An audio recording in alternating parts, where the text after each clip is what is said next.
Welcome to the worst of the best podcast. You wanted the best. Well, they didn't freaking make it. So here's what you get. From Canada, Ryan and Jason.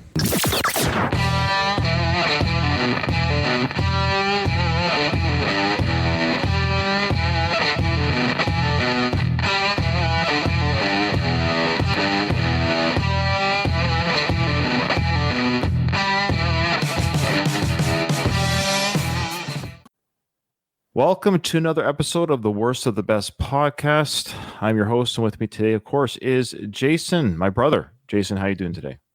Good, brother. Good to see you, and happy to do this recording with you. For our next recording, I'll be in a different location, but I don't even want to say what that is until I'm actually physically there. I'm there, and then it'll make more sense, because if you're watching this on YouTube, see that my background will be different. But if you're listening on the audio podcast version, then there really is no difference. Maybe the microphone might sound a little bit different because I'm taking my cheap mic with me. Anyways, but that being said, I'm excited for this episode, Jason, because we're going to talk about some products that I was legitimately surprised. I think you might be, and I certainly think our listeners will be. These products that we're going to list, 10 products that generated millions of dollars in profits. And I'm telling you, there's a couple on here that I can't believe they actually produced the money they produce. Some are still available. Some are not. Of course, as we go through the list, you'll be able to determine what's available and what isn't anymore. Everything's available on eBay, but some things are just not being made anymore. But so it's a bit of a nostalgic. I think some things people will be like, oh, yeah, that. A lot of 90s kids will say stuff like that.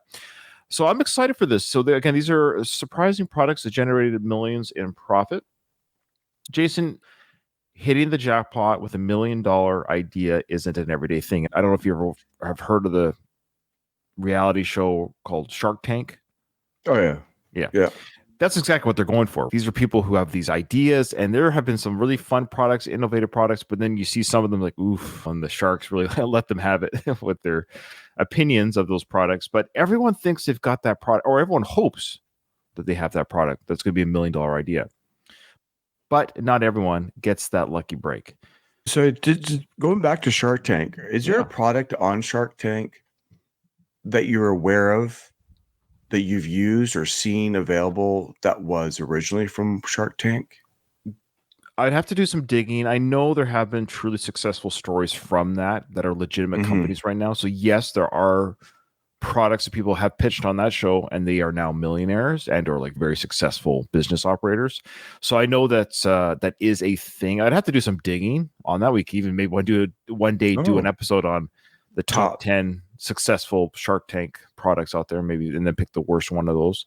So that's what we're doing today. So again, if you're new to our show, listen to this for the first time, or just want a quick reminder, these are maybe not the top 10, but definitely a category of top products that have generated millions of dollars of profit, that are surprising products, I should say. And I think for my worst pick, it's hard to say as I look over the list, and as we curated this list together, Jason and I'm having a hard time. Is it the product I would use the least? Something to that effect. So I think for me, it might be if every product was $1, right? Let's just say every product was or free. Which one would I be like, no, you don't have to give that to me. I'm okay. And I'll take the other 9 for free or whatever. So which product, despite its success, I'd be indifferent, or I'd rather like have. What product would you not buy for $1? If everything, that's what I mean. Yeah. Everyone's $1, which is the one I'd buy the other 9 for $1, but you can keep that one. So again, independent of each other, Jason and I will give our picks at the end of the episode and our reasons independent of each other. So here's the kicker, Jason, though. Some things that nobody thought would be a big deal ended up making crazy amounts of money. So in this list, Jason and I will be checking out 10 products that made a ton of cash, way more than anyone expected. Jason, no one saw this coming. Both the people that made these products and, quite frankly, I think consumers, the public. And I can't believe some of these things made money. So again, we'll pick at the end what we think is the worst product to make millions of dollars. I'll start, Jason, with the first one, number 10. Now, you've heard of this product, so when I say this, you'll be like, oh, of course you've heard of this. Crocs. Jay, have you ever worn Crocs? No. I don't think I have. I feel like I've never owned a pair, right? I've certainly seen them. I've seen them on people. but I've never owned a pair or bought a pair. I feel like maybe I've put my foot in one to try. I don't know. I don't even know. I know I haven't, and I know I never will. Are you sure you don't want to add to the $1 million coffers? No, for some reason I have a major aversion to Crocs. It's just it's a personal thing. I'm not sure what it is. Maybe I'm in complete You might be the denial. minority. You might be I think I am. I know, and they're actually more popular now than they have ever. I see them more now than I have ever, and they're not just people wearing them around in their gardens. They're like literally walking around, like in stores and stuff. That's right, Jay. People like you either love them or hate them. I'm indifferent. There could be the argument there's no in between, but I'm indifferent. I don't love them or hate them. Now, back in 2002, this shoe company from Colorado started selling Crocs. Surprisingly, they became a big hit, and soon Crocs were being made and shipped all around the world. But you fast forward a couple of decades, and they've sold hundreds of millions of these things. You can buy them in about 100 countries, and the company's stock is trading over at $100 a share currently, and they're making more than $1 billion in sales every year. It's safe to say that Crocs are a massive success. But who would have guessed this? Because they weren't quite the hit when they first came out. These ugly shoes went from losing $185 million in 2008 to closing $2.3 billion in sales in 2022. Basically, there were these three friends, Scott, George, and Lyndon, and they're sailing on a boat in the Caribbean when George goes to Scott, "What are those?" Those were Scott's slip and odor resistant clogs, and as ugly as they were, super practical on a boat. The three friends thought this shoe could be massive, so they licensed the special foam from a Canadian company and got to work building their own clog. The Croc, a shoe suitable for land and water, like a crocodile. They premiered their shoe at the Fort Lauderdale Boat Show in 2002 and blew up from there. They were making new products, opening new retail stores, but there was a problem. In 2007, they had their most profitable year ever, so they bought as much inventory as they could. Then the market crashed in 2008 and consumers didn't have money to spend. So Crocs was stuck and nearly went bankrupt. They narrowed their focus and stuck to what they do best, clogs. And today they're back from the dead. What they've done also today, Jay, is they've, like, people like Post Malone have their own. That's the thing, is now you have these group type Crocs. It's hard to explain. They're becoming like collectibles, and there's people, I went online and there's people who have to get that Croc, that version. They're Croc, they collect Crocs like trading cards almost. There is definitely a resurgence, or the kind of the awkward look of them when they first came out, that thick foam look, all those things that visually for me would go against them, has been twisted into something. It's a statement now. It's almost like it's cool to be not cool. So, I still won't wear them. I've never owned a pair, and I've gone this long in my life. I suspect they're comfortable. I suspect that they are comfortable. People say that they are. Oh, yeah. I just don't need that shoe in my closet. You don't want Crocs clog in your closet? So that 10 No. times fast. All right. Now I know why they're called Crocs. I didn't understand the term. Oh, yeah. didn't Crocodile, land or sea type thing. Yeah. Wow, Yeah, I didn't know that's that kinda- either. That's a clever idea. So, at any rate, good for them. For sure. Yeah, I'll never wear it. Okay, Number 9.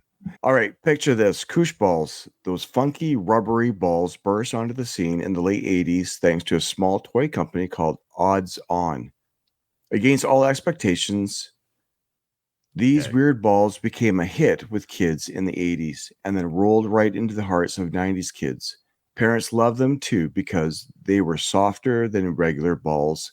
So when kids got a bit wild, there were fewer injuries and broken things around the house.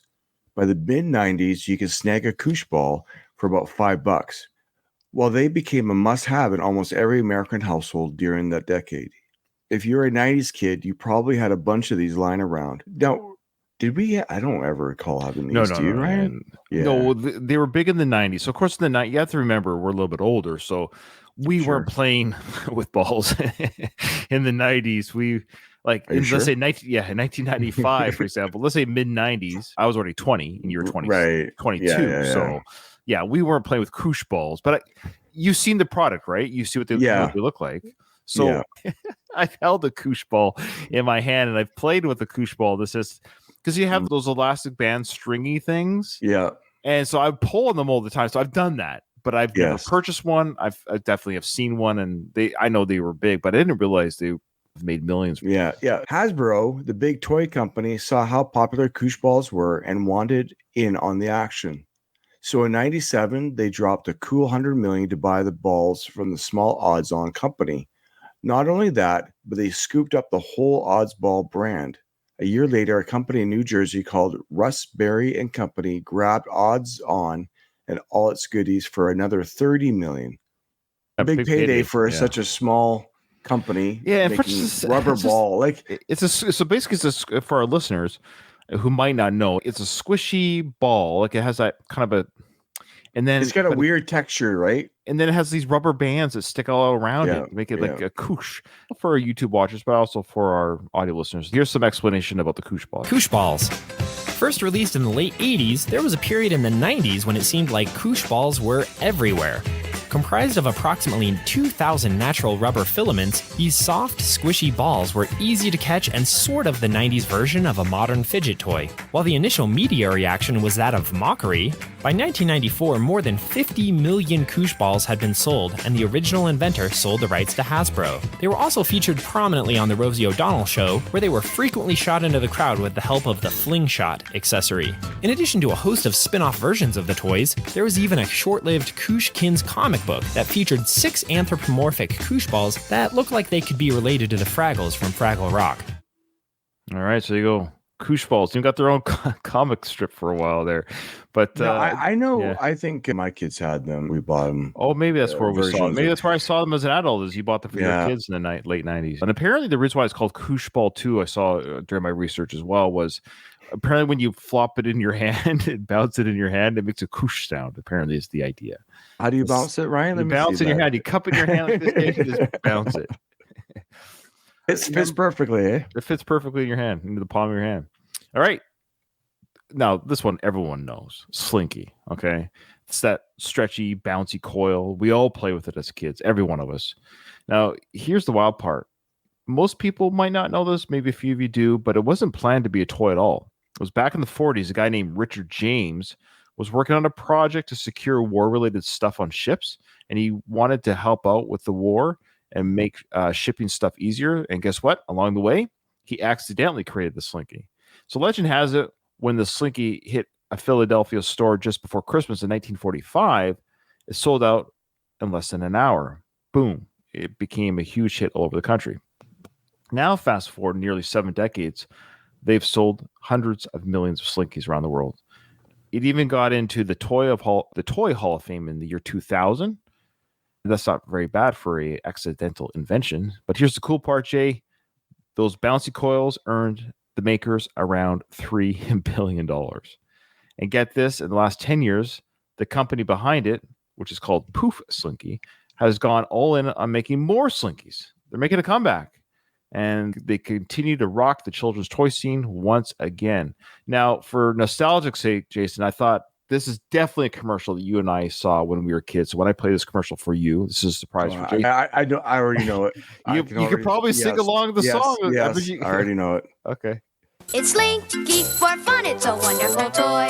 What walks downstairs alone or in pairs and makes a slinkety sound. A spring, a marvelous thing, everyone knows it's Slinky. It's Slinky for fun, it's a wonderful toy. It's fun for a girl and a boy. It's fun for a girl and a boy.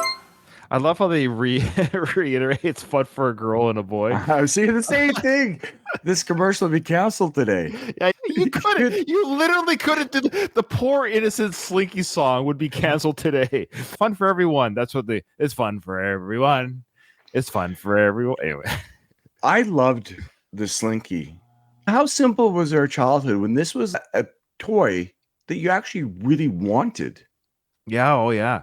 The problem with Slinkies, you always had the younger kid or some idiot would stretch it. Can't pull the Slinky. It's meant to be like gravity do its trick, go down the stairs, and then when you're done, you fold it back. You just like you place it back together. Don't stretch it. You get every Slinky's been stretched. It's like it's ruined. You've ruined it. You can't use it now. So the other thing that's interesting, like we talk about, like the fidget, the koosh ball and all the rest.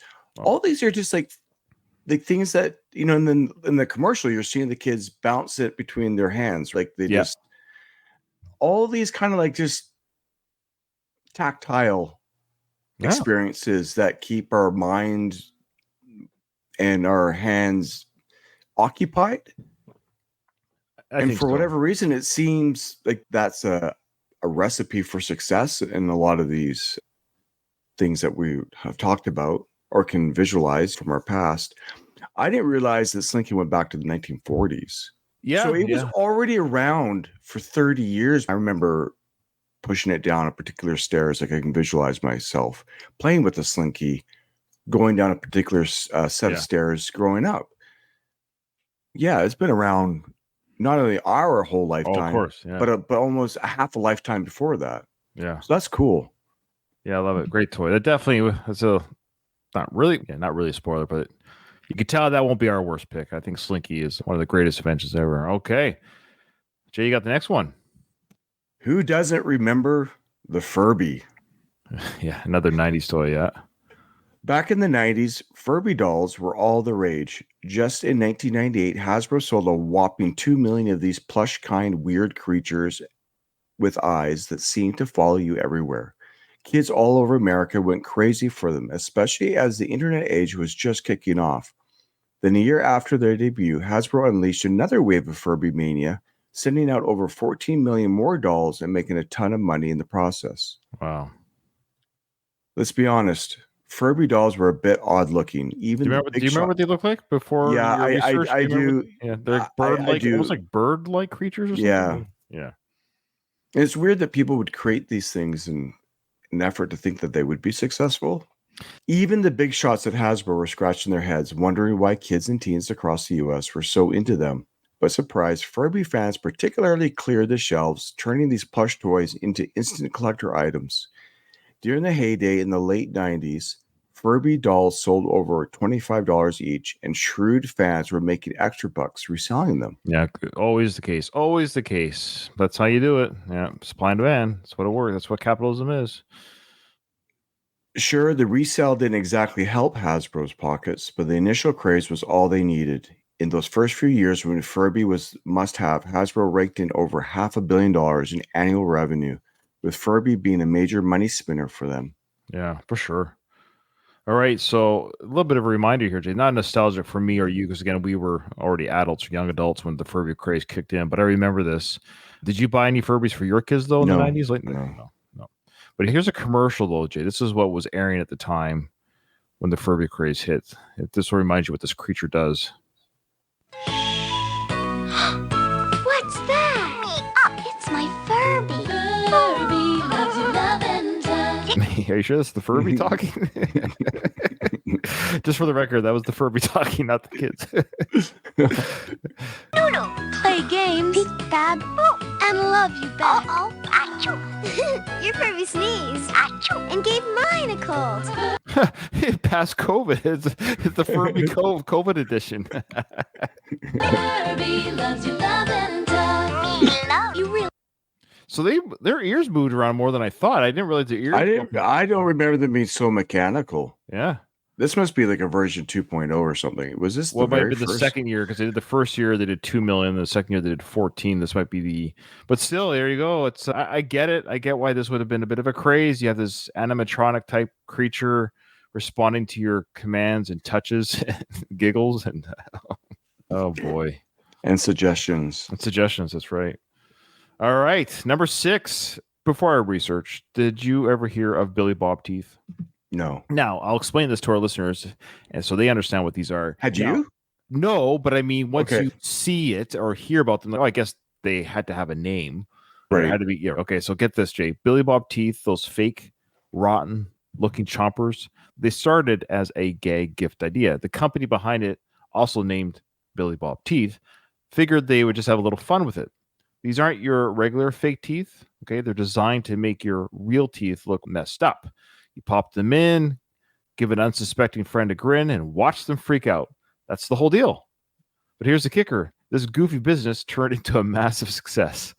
The mastermind behind these fake teeth is a guy named Jonah White. And believe it or not, he has sold tens of millions of these redneck-style fake teeth all over America and beyond. The company has made a whopping $50 million in profit, and all they're doing is selling fake teeth.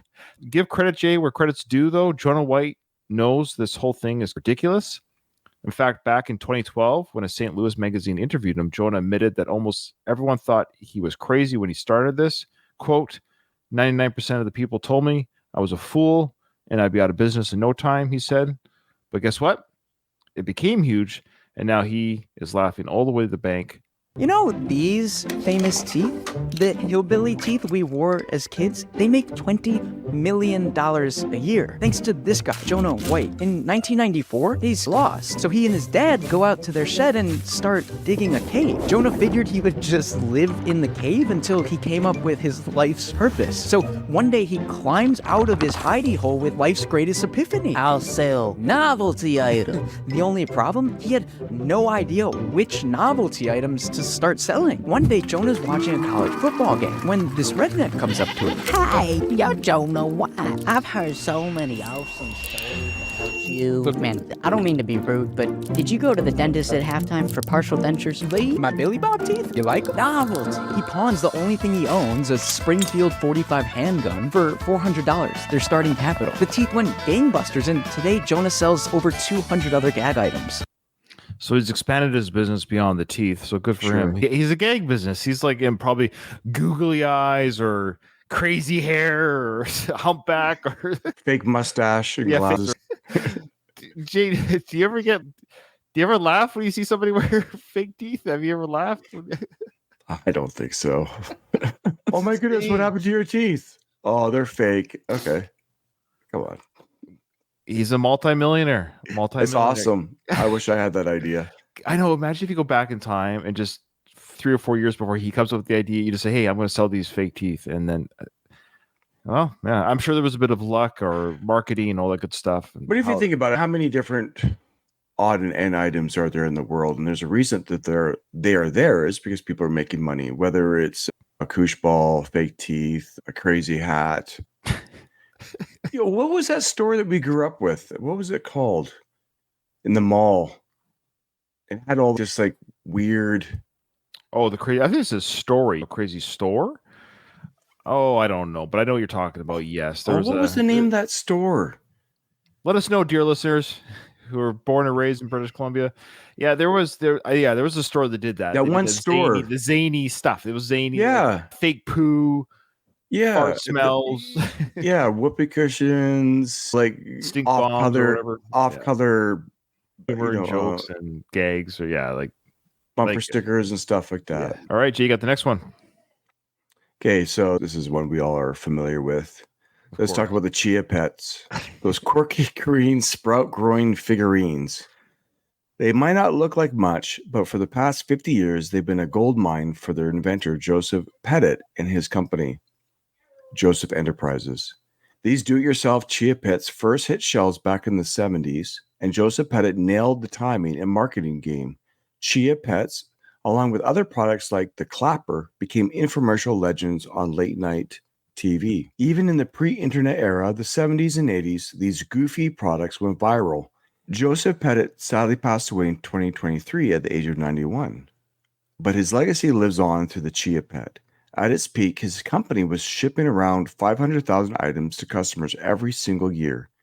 By the time Pettit passed away, his business estimated they'd sold and shipped more than 25 million Chia Pets all around the world. Think about 25 million of something is a lot. Yeah. Today, you can stake a Chia Pet for around $20, depending on the design. So you do the math. There are definitely quite a few zeros at the end of that final tally. Yeah. Again, did you know that? See, here's the thing. You knew about Chia Pet, but would you consider that to be as big? Did you ever consider it to be that big still even? Like I hadn't really thought of it, but if you think about if it is still around selling, there's obviously that's the name of our episode. These are surprising. I'm surprised. Yeah, I'm actually surprised it's still selling, to be honest. You remember this commercial? This is another nostalgic run for you. Chia Pet, the pottery that grows. Just soak the chia seeds. Spread them on your Chia Pet. and keep him filled with water. In a few days, he sprouts his own beautiful green herbal coat. Beautiful green herbal coat. It always looks like alfalfa sprouts to me. Is that what I always thought it looked like alfalfa That's kind of sprout? what I was. Yeah, that's the same idea. The other thing is like these clay figurines that they grow on are garbage. Like literally, somebody in grade 1 made this. Yeah. So the commercial here says full coat 1 to 2 weeks, a full coat of chia grass. Oh, gross. I find this kind of gross because you have water inside, there's dirt or whatever on the outside. It just seems like a mess. Have you ever put one together? Have you ever done it? I don't think so. Just continue this commercial here. Yeah. Soon you've got a lovely houseplant. Soon you have a lovely houseplant. To me, it's not the chia seeds that are growing because we've sprouted plants in water and trays. To me, it's the clay figurine under it. Oh, I have a sheep. Oh, look, this is a sheep. I grew the sheep's hair. Like we're pretending that the figurine. Yeah, that's what you're growing. Plant. I'm growing the Everyone seeds. loves Chia Pet. They're fun to watch and easy to grow. Fun to watch and easy They're fun to grow. watch. Like, what am I doing? Like, you're watching the daily growth. You're watching the daily growth. That's what it's fun to watch. So get one for yourself and one for that perfect gift. That's such a weird line. You should say get one for yourself or one for your favorite person. But listen, and one for your and does this make sense? Listen to it again. So get one for yourself and one for that perfect gift. And one for that perfect gift. It's like a bad Google Translate. Yeah, it is like bad AI or something. It should have just said, yeah, one for that perfect gift for somebody. But it just, I know you gift it to somebody, but it just sounds like an It's odd the way of saying perfect it. gift for someone else. For somebody else, yeah. Chia Pet, the pottery that grows. Available at Kmart, Zellers, Woolco, Super X, Home Hardware, and Eaton's. Of all those stores, there's like only 2 that are left. Yeah, Home Hardware still around, yeah. Which is still a joke. Who's go to Home Hardware? I'm going to go to Home Depot, Rona's, Lowe's, whatever. I'm not going to Home Hardware. No, I've been to it. I've actually been to it recently because I think where I lived in on the island there was one that was the only place to go in Souk. Oh, okay. To get, you had to buy a hammer. There's right. One. There's like that's yeah. I need a roll of duct tape. But the Chia Pet set, Jason, okay, it includes the Chia Pet, which is your favorite thing, seeds for 3 plantings. I didn't realize that. So you can do this 3 times. So when the grass grows, you get to reuse the pot. It's good value. It's a good value for your money. You can do this 3 times. And it comes with a drip tray. I see. So if you spill water or something, like easy cleanup after. It is clay, so it would have holes, I would suspect, for the chia seeds to absorb the water. So there would be a little bit of drip. That's right. And there's easy instructions as well. Easy instructions. There's something about the clay figurine that just looks it's so bad. All right. Jason, have you ever heard of the Snuggie? Yes. Let's talk about it. It's that blanket / You have one, don't you? No, I do not have I do not. Oh, I thought I saw somebody. No. I have a blanket that has something you can put your feet in. Oh, boy. So the Snuggie, though, Jason, is a blanket / sweatshirt combo, and it hit the market right smack in the middle of the 2008 financial crisis. Another one that kind of hit the Crocs and the Snuggie hit that same area of crisis time. So now you might wonder, though, Jay, how did a cozy hybrid survive such tough times? It did, and it's been riding high on its comfy wave ever since. What better way, Jason, to spend time than lounging on the couch, streaming your favorite shows, and wrapping yourself up in a Snuggie? The Snuggie's always been a bit of an oddball product. When it first graced the public via those unforgettable infomercials, the New York Times Magazine famously dubbed it, quote, the pet rock of the Depression 2.0 era. We'll get to that later. Despite the slag from the New York Times Magazine, there's no denying its success. By the mid-2010s, over 30 million body blankets have been bought and shipped by presumably happy customers. The All-Star Products Group, the brains behind the Snuggie, has raked in over $500 million in profit. That's crazy. Now, have you seen the infomercial for this? I think I have. But I'm going to play it because the way people act wearing this thing. This is probably why I would never buy it. It's because of the commercials that are associated with some of these products make me like repel. the product. Maybe we'll rewatch it and tell me what you think. Okay, maybe my views will change. You want to stay warm and cuddly? Then you need to put on a Snuggie. It's the blanket with sleeves that keeps you totally warm while your hands stay free. That's right! Perfect for men, women, and children love them too. And now there's even a Snuggie for your dog. Available in a variety of hot new colors that'll keep you cozy from head to toe and totally warm wherever you go. Okay, so were they at a game?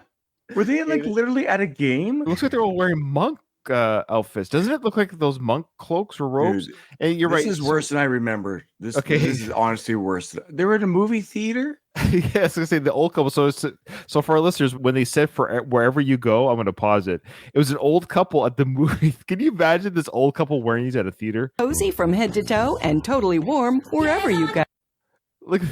Oh, I can't do it. I could not. How much money, Jay, would you have to get paid to wear a Snuggie to a theater? Like, you have to have a minimum. You can't say $1 billion. Yeah, it has to be. No. It would be reasonable. Like, what's the lowest amount? Like, $100? 1,000? Yeah, probably like that. I think I'd do it. I do it for 1,000. At the end of the day, I think sure I'll wear the Snuggie for $1,000. You go lower, 500. You got to cover my popcorn, and you got to cover the cost of the. Sure. I mean, Snuggie is available at retail stores everywhere. So if you want to be warm and cuddly, it's time to get on your Snuggie. That's right. Was that a family reunion? That's what it looked like to me, like a family reunion group photo. There's 30 people. Oh wait, look at this! Look at that grumpy old guy. Yeah, there's one guy who's grumpy. He's not wearing. He's not wearing one. That's right. He's not wearing a Snuggie, so he's got his arms crossed. He's old grumpy. He's cold because he's not wearing a Snuggie like the rest of the family. The old grandpa there. Oh, he's the black sheep in the family. That is hilarious. I would never have caught that had we not paused on this quick little 2-second scene. Everyone jumps up and cheers about wearing a Snuggie at some sort of event. I think it's like an event or. It's got to be a family reunion. They got people of all ages there, no? But yeah, he's sitting there cold and grumpy because he ain't wearing a Snuggie. It's like everyone who's ever been outside is miserable because they're not wearing a Snuggie. That's what this is telling you. Okay. Okay, so based on this commercial, is the number one reason I would not wear one because I feel like I'd be associated with these people. Yeah, they're on a different planet. What's the dog reading? The dog's reading a book. Is that dog even real? I know. It looks like a stuffed animal. Oh, it might be. You're right. Honestly, how do you feel about a Snuggie? If I had one and it was in my home, I'd probably wear it. Really? Yeah, I get cold very easily. One, just because it'd be funny. I definitely would try it out. I think I would enjoy it, but I would never buy it. But if it was given to me as a gift, we nudge, dear listeners, gift Ryan at Worst the Best Podcast. I would wear one. Okay, so do we know how much they actually cost? Yeah, I'll Google that and you read the next one. So let's talk about Tamagotchis, those digital pets that took the world by storm a couple of decades ago. Sure, they might seem a bit dated compared to today's buzzwords like metaverse, but back in the day, they were the bee's knees for kids who wanted to care for a virtual creature. Yeah, your kids may have had one. I don't know. I feel like mine did too. I think mine did for sure. So picture this. Your Tamagotchi was locked inside a little egg-shaped toy, and it hatched out of an on-screen egg. From there, you had to feed, water, and raise it, mimicking the care you'd give a real pet, albeit in a completely fake way. After a few days of your tender care, the virtual critter would grow its wings and head back to its home planet to live in harmony. Your job was done, and you could go on living knowing you saved a creature and given it a virtual life. Now, the concept of virtual pet might sound amusing or even a bit silly, but for one toy brand, it was big business. Bandai America, the brains behind Tamagotchis, made a killing off of these pocket-sized companions. Since they first hit the shelves, they've sold over 80 million of these digital pets to enthusiasts worldwide. The total sales are now closing in on $1 billion, and they've even adopted the modern era, offering a fully digital miniature pet, just like the old egg-shaped Tamagotchi, but in the cloud. Okay, so there's many variations of this now. I can't remember the name, but our kids would have like a stuffed animal that came with an online profile. Can't remember what it was, and you would do similar things. day in and day out with these pets. Yeah, so they've moved on to now, of course, Yeah. the iPhones and stuff. So you can buy them as apps. Yeah, I'm sure an app. Yeah. Very easy app. And it's still an ongoing business, formed in 96, and they currently are still a business. Available today, available right now. You can still buy the old school ones too. And yeah, I can see kids enjoying this even today. But of course, the graphics are incredibly updated on these little pocket things now. But yeah, I get it. They're like the same kind of universe as Pokemon. Not really, because Pokemon, you catch creatures. Little I know. Here you're raising the creature a little bit. Here's a commercial, Jay, that explains a little bit. But isn't Tamagotchi her new favorite pet? Yes. So what's that make me? Fish sticks? That's the goldfish in her tank. The real pet is complaining about the fake pet she's playing with, which is, I guess, legit complaint of the poor goldfish. But so that's the goldfish narrating this commercial, folks. Just so you can. So the goldfish. He's looking. He's watching. He's watching her play with the Tamagotchi. Oh, are you hungry? Oh, no. By all means, feed it. Play till your heart's content. Look, Goldie. I took good care of her, and she changed again. Change? How about changing some water here? Katie, Bus is here. So Tamagotchi can pause. He goes, the goldfish has changed. How about changing my water here? Did the goldfish fart or shite in the tank? Is that this? I was wondering what that was too. Let's go back. He said, how about change my water? Because he made that poopy sound. Let's go back.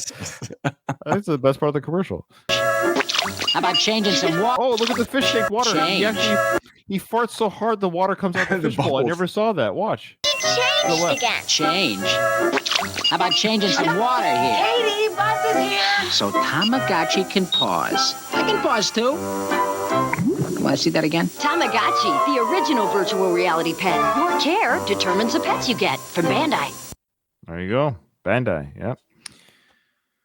Yeah, I remember these. I think I may have gotten them for my kids. Or something. They weren't necessarily cheap, and they were tricky to operate a little bit, but there's only a few buttons on them. Those graphics are brutal.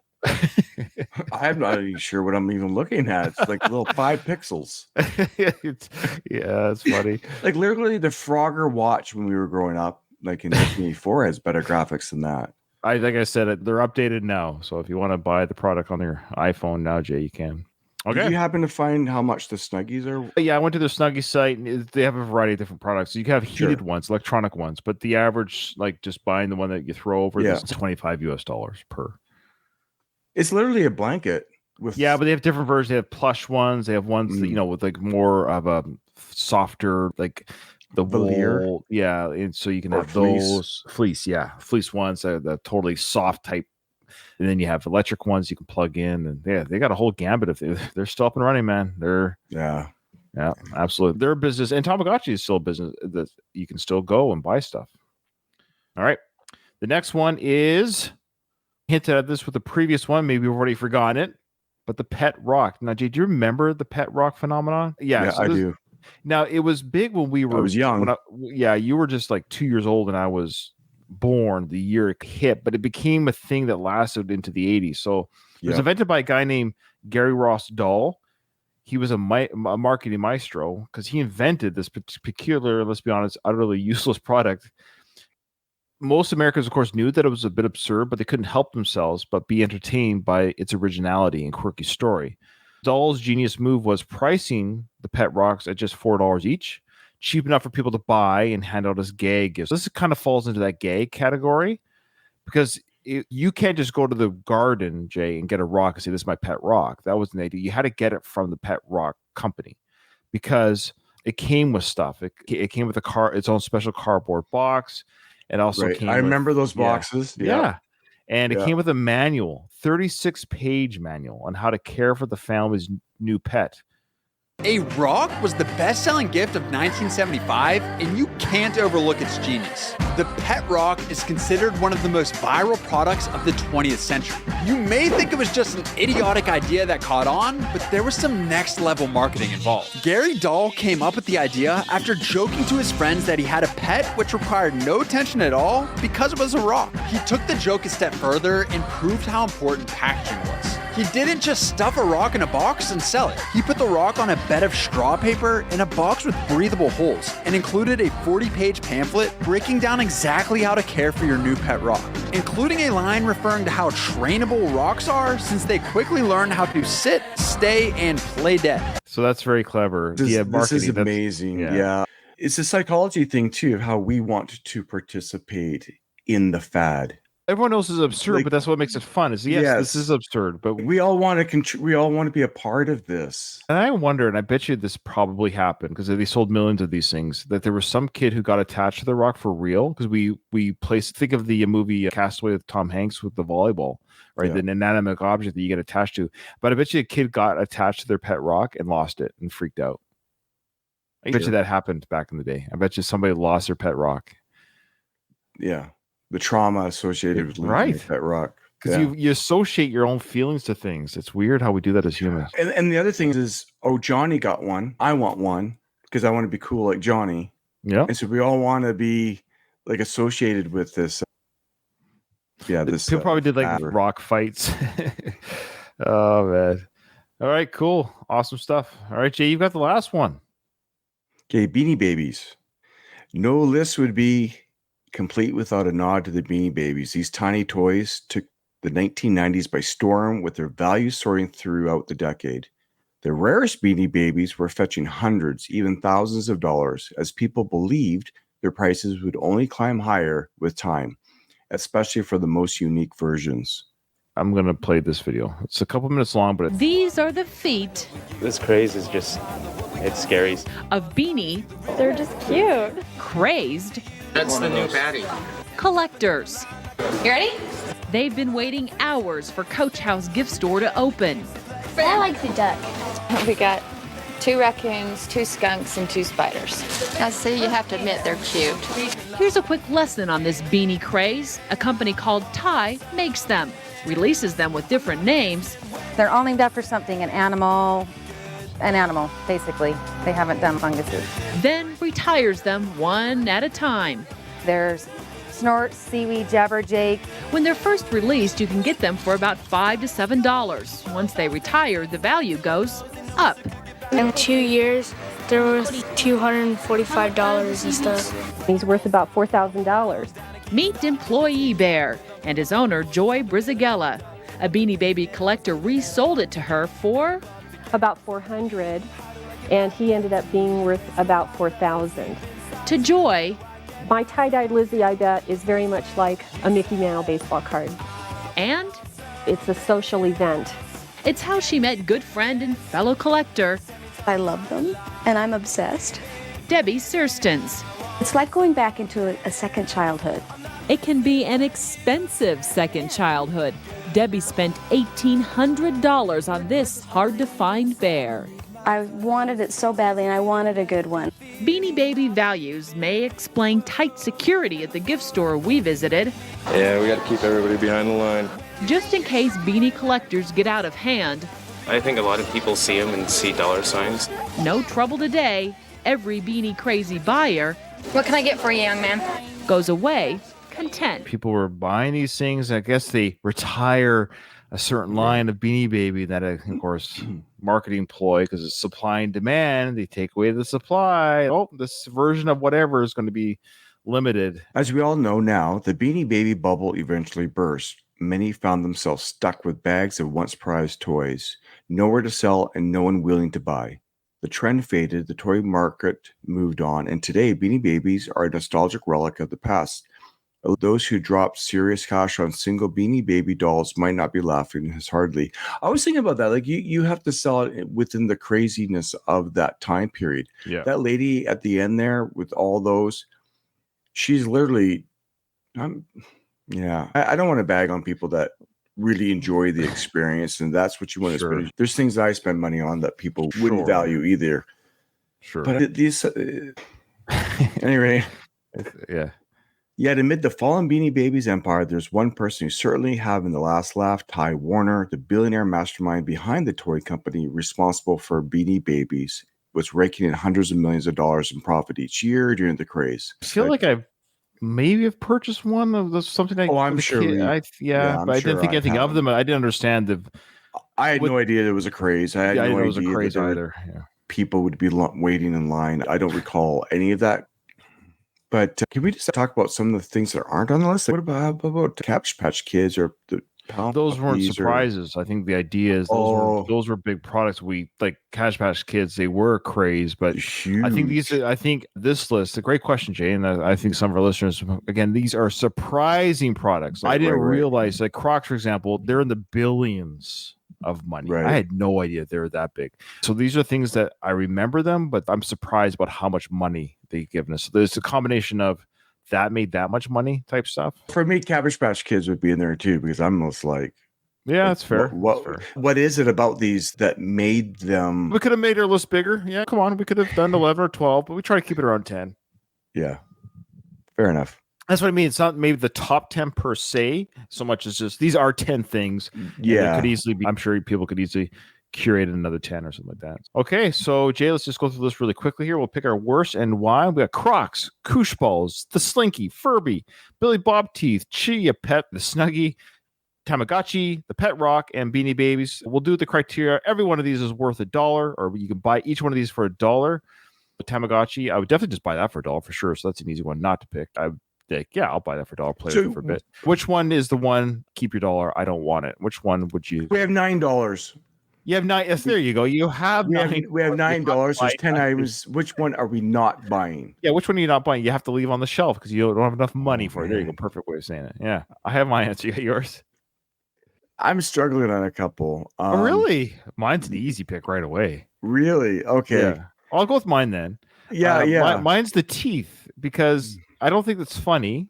I don't want to put it into my mouth, and once it's in your mouth, it's gross. You pull it out again, you gotta wash again. Like the whole look at me, I'm silly. I got fake teeth. I don't know. I don't find it funny necessarily. It's gross because it's only one person can use it too, and it starts to stink after a while. But anyway, to me, the Billy Bob Teeth, I'd be happy to leave that on the shelf, and I'd buy the other 9 products for $1. Yeah, I was teetering between that. Yeah, it would be the teeth for very much the same reasons. I just don't think it's funny. No, it's just not funny to me. Oh, funny fake teeth. Oh, so what was the other one that you're? The Snuggie is so cringe. Really? Yeah, the commercial. I can't associate with that. It's too cringy. And the Chia thing. The look of those clay figurines. They do so kind of look bad. gross too. Like they're probably much messier than the commercial lets on. But it doesn't look like a finished product. At least the Furbies visually is visually appealing. You know what I mean? Like it's it's put together. But those clay figurines, are they making those by hand? Is there a machine making There these? must be a machine that pumps out those things like a mold. So bad. Yeah.